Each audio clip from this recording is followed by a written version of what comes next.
若是洗身躯洗一半，这个电火器常常导火烧起来，搁要安怎才好咧？专家讲，赶紧穿衫逃命。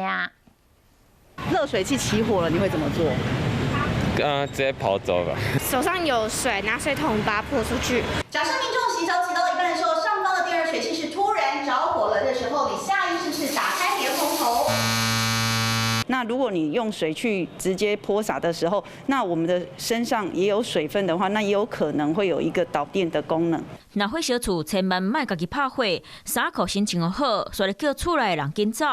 不过是安怎电水器会导火烧起来？通常都是因为那个电线或者是里面的零件老化所造成的绝缘体老化，然后造成的短路所造成的燃烧。